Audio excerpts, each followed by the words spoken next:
Hello and welcome back to the channel. Today we're playing Hyper Chess, where there are no turns. Pieces move simultaneously and can be moved again after a cooldown. My goal is to win 3 games. Let's get started with game number 1.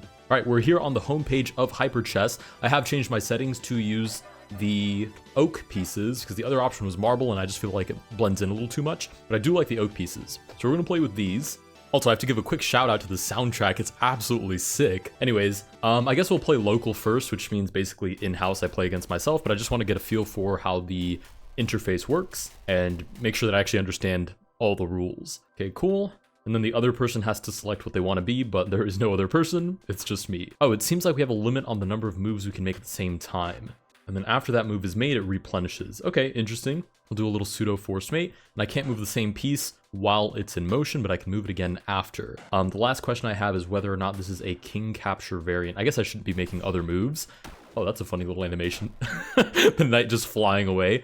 Bishop, I assume, will capture the king. Most of these games are king capture variants. Okay, and that is checkmate. Sweet, we even get the award for it. White wins with the awesome little flag. Plus $75. Hold on a second, I'm making money off of this? Where do I actually use that? I selected rematch, but once again, it's just me playing with myself. Okay, so I don't need to play this again. Return to game. No. Leave the game.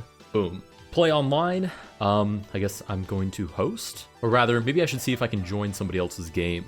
Clob, Poogies, and Dart Frogs. Well, Dart Frog, if you need a game, I am here to play against you. They left. Okay, you've been kicked. I think they're waiting for somebody else. Let's try Clob. Clob, would you like a game? Now loading game. Okay, it seems like we're actually playing. Sweet. All right, game number 1. Let's rock and roll. We get the black pieces. I have no strategy for this, by the way. This is definitely going to be a learn as we go sort of thing, which is typically how these new variants work for me. But I'm probably going to try for a 4-move mate and see if the opponent allows it. They have e4 on the board, so it certainly seems like it's a possibility. But actually, since this is a king capture variant, I guess I should concern myself more with just putting the king in check. Regardless of whether or not, they see my idea. Oh, I get my queen captured. Well, see you later. It was nice while it lasted. I should probably get more moves on the board. Okay, we get captured by the pawn. Oh, because you can intercept. That actually changes quite a bit. I've just remembered, I did play Kung Fu chess at one point, which is quite similar. And the fact that you can intercept pieces as they're moving, except for knights, is pretty huge if you can't tell by the fact that I'm missing my queen and my bishop as well. Because I was trying to capture the knight on g1 and then get out in time. For some reason, I can't castle. I'm not totally sure why. Maybe castling is not an option. Let's, I guess, play pawn to h5. We're met with f4. We're going to go ahead and take. We get recaptured. And bishop g4 might get intercepted. I want to threaten the bishop, and it does. Okay, cool. So that's what we have to deal with. Basically, intercepting pieces seems to be a thing. I know that's not a huge takeaway, but so far that is what we're going to have to keep in mind. Intercepting pieces is something we're going to have to deal with. Let's play the knight up to g4, get out of the way, and then maybe we can capture the knight. Sweet, don't mind if I do. If I try to capture the king, they're definitely going to intercept my rook. So I have really no interest in that whatsoever. How did they capture my knight so fast? Can you make consecutive moves? Somehow that seems unlikely. Oh, and the queen is almost certainly going to try to capture my rook. I'm going to try to get out of the way in time. Oh, and they don't even attempt to take my rook. Okay, so now we're just sliding out of the way. This game is pretty much as good as lost, but it doesn't mean it's not worth trying. They're waiting for me to... Hello? I take the rook. Nice, don't mind if I do. Move my rook out of the way before the bishop slides in. And the bishop now slides away as well. Problem is, if I try to take that knight, my rook is going to get intercepted by either the queen, this bishop, or even that bishop potentially. So knights seem to be pretty important here. What if I... I'm trying to think how I can trick my opponent into giving me their king, basically. Okay, the knight... Oh, let's do this. I want to pin the bishop, attack the king, and then go for the capture when they're most distracted. That seems to be my best chance. But the rook is just so far away. Oh, I go for the capture. Oh, the king just slides out of the way, and I can't reroute my rook. That is quite unfortunate, but I can capture the king. Nice, and we get checkmate. Wow. From under our sleeve, get 100 buckaroos for it. Don't mind if I do. We can chat. Probably say GG's. The opponent probably doesn't want to hear that, though. We're going to offer a rematch. We have 1 victory under our belt. I can't say it was well earned. Well, maybe in a sense it was well earned, right? We snuck away with the victory after understanding what the strategy is. I'm going to play a little bit more reserved this time. I have no real interest in giving my opponent all the free pieces I gave them last time. So we'll try to play it a little bit more to the chest. Okay, we can take that. Move the knight out of the way, not in time, but we can recapture the pawn. We have to be careful because we're running low on moves. That's another thing I'm now realizing is probably a pretty good strategy, is attacking the opponent when they have 0 moves available. Because we had 0 moves available for quite a while there as well. We get knight to f3. I'm going to be honest, castling seems pretty darn important, especially for my playstyle. Because I'm fine with opening up the center, but I do need to be able to get my king out of the way, which doesn't seem to be a possibility. I'm going to bring my rook towards the center. If I can target the king, then maybe I can make something of the fact that castling doesn't seem particularly feasible. Play knight to d5. Huge little jump. Bishop up to g4. Oh, we're running so low on moves. Let's take a moment to replenish our moves. Okay, we're going to... Oh, we need to move the queen out of the way, like now. Sweet, we slide out of the way. If we get one more move, we can capture the bishop. Nice, and we do, but the bishop slides out of the way. We'll try to recapture, but the bishop comes out again. Now we can take, just barely, but we lost a whole lot of material there because we were really low on moves. Okay, so instead of making so many moves so back to back, I need to wait for the opponent not to have moves and for me to be able to recapture. So now I have 2 moves on the board, which means I can comfortably play c5, target the knight, and it should be pretty much gone. Oh, but it's a distance attack. And because it's an attack at a distance, it's very unlikely, it's very unlikely that the opponent is going to let me get there in time. So let me just focus on moving my king out of the way. I think if I can protect my king and not lose too much more material, I think we'll be okay, right? They're going for a pawn promotion, which is probably a valid strategy, but it seems a little bit far away. I don't know, maybe if you can make so many moves back to back, it's not really that crazy. But to me, it seems like it's a little bit unlikely. All right, we get knight to g4. Play bishop to f6. I'm trying to make sure I always have at least a move in the tank. Right, they take... I think I can take here on g4. Feels like last time my strategy was... Oh, they can take on f5 on the way. Yeah, we're toast. We're so toast. They're gonna take my rook as well, aren't they? Oh, they think about it, but they don't. They're waiting for my rook to get closer, but they don't know we're actually stopping on e4. Now we're gonna play bishop here. Capture, please. Okay, that was too slow. But the bishop might not be. Okay, everybody's gone. Yeah, we didn't play it close enough to the chest and got overwhelmed because we ran out of moves. So this game is just about over. I mean, I might as well waddle forward with my brave little king and see what he can do by himself. But I have a bad feeling about this because the thing is my king can never stand next to my opponent's king. The opponent can just recapture on f2 as soon as I try. So I'm just going to take whatever they give me. Okay, they are moving out of the way. What if I do it quick and sneaky? Oh, that's not going to fly. Let's do this. The queen is probably just going to take, but this game is pretty much over, so I'm basically just waiting, right, for the opponent to take my king, and that is checkmate. Oh, we get 20 bucks for checkmate. A little bit of sympathy money. Don't mind if I do. We're now 1 for 2. We have 1 victory under our belt. The goal is 3. We've learned 2 important things. Intercepting pieces is a big thing in this game. Having moves also in the tank is a very big part of this game as well. Actually, we've learned a couple of things. Distance attacks aren't particularly effective. We get queen to f3. Is the opponent trying to 4-move mate me? Not even. How cheeky. We're going to develop the knight and target the queen, and I'm not really afraid of a lone queen, because why would I be? I can just capture her if she ever tries to move into the position. To the point that I'm probably just going to play bishop takes and move my knight out of the way as well. Oh, I didn't do so in time. Oh, and the queen shuffles out of the way. I get completely maneuvered. Yup. Okay, knight to d5. Wow, they really baited me with that queen. Well played, I guess. Move this out of the way. We need to move the rook out of the way as well, so that pawn can no longer advance. We don't have...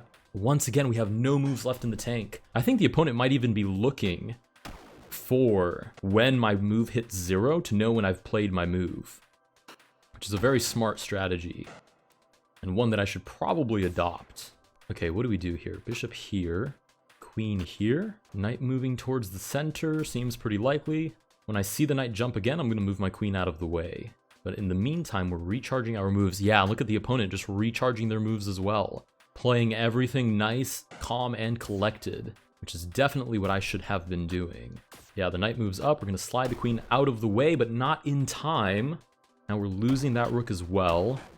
The best thing I can do for myself here is try to play like a distraction move, and then see if I can go for the rook.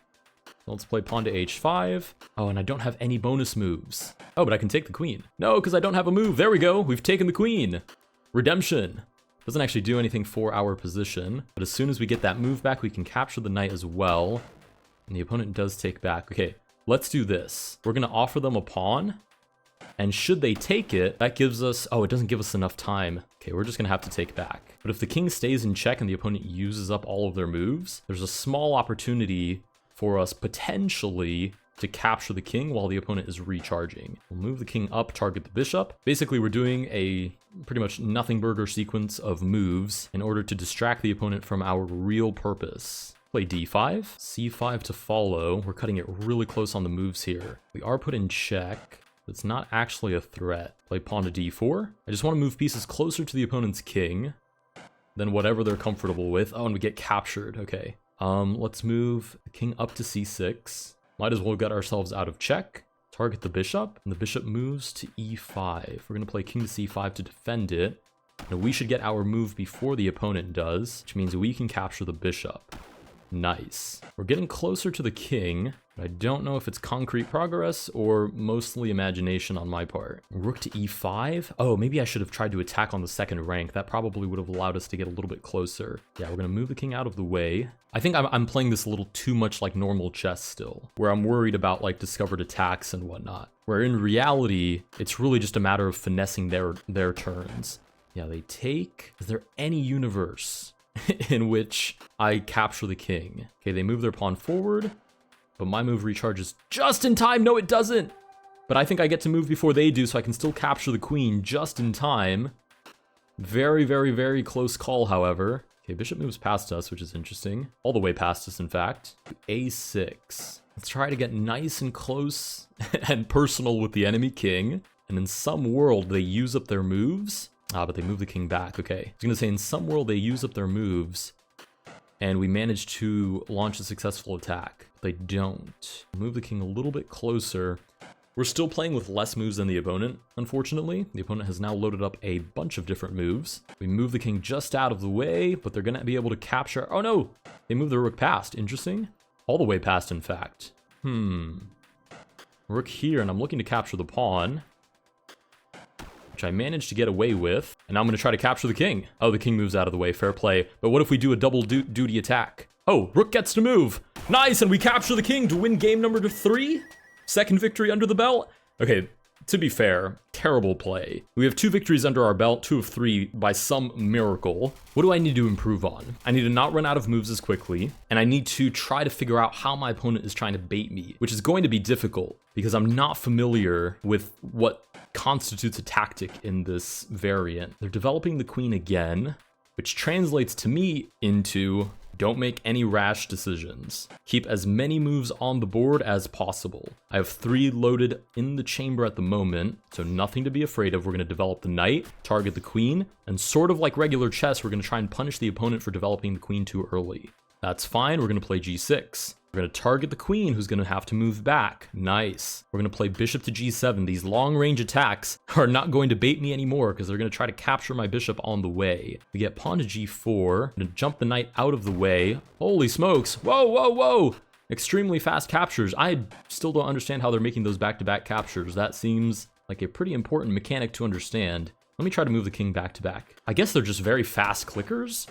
I'll play bishop to e6. Okay, wait a minute. I'm down to almost no moves again. So let me control my urge to make moves on the board and give this a moment to recharge. There's no time control as well. We could sit here all day if we so mutually agree to, to do that. Okay, we'll capture this knight. Who gets the capture first? I think the opponent does, unfortunately. Oh, they move. Wait a minute. Wait a minute. I capture the queen. Boom, nice. We capture the queen. Sweet. Who somehow is extremely... overvalued somehow. She just doesn't feel as powerful because the long range attacks, again, they don't mean that much. Let's move the rook onto the open file. Again, I'm down to 1 or 2 moves. Oh, move the queen out of the way. Whew, that was close. I knew they were about to move that pawn to try to capture my queen. Okay, we're all recharging our moves. Let's move this knight here and go for the capture. Nice, just in time before the knight gets to run away. And we grab the other one as well. Very, very cheeky recapture on our part, but we do grab it. I feel like I'm getting I like marginally better at this game, but it's so marginal, it's almost negligible. At least in comparison to other chess variants, this one feels a little less intuitive to me personally. Although I'm getting a grasp for what the common tactics seem to be. The bait and switch seems to be extremely popular. Okay, I want to deselect the queen. How do I do that? I can't. Okay, I have to select another piece. Let's go rook here. What on earth was that? Oh, my rook gets captured. I'm getting distracted. Okay, bishop to d5. Let's play rook here. It seems like very close range attacks are the ultimate priority in this game.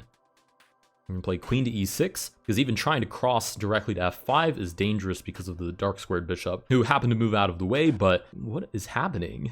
Why is the pawn allowed to do that? Give me your pawn.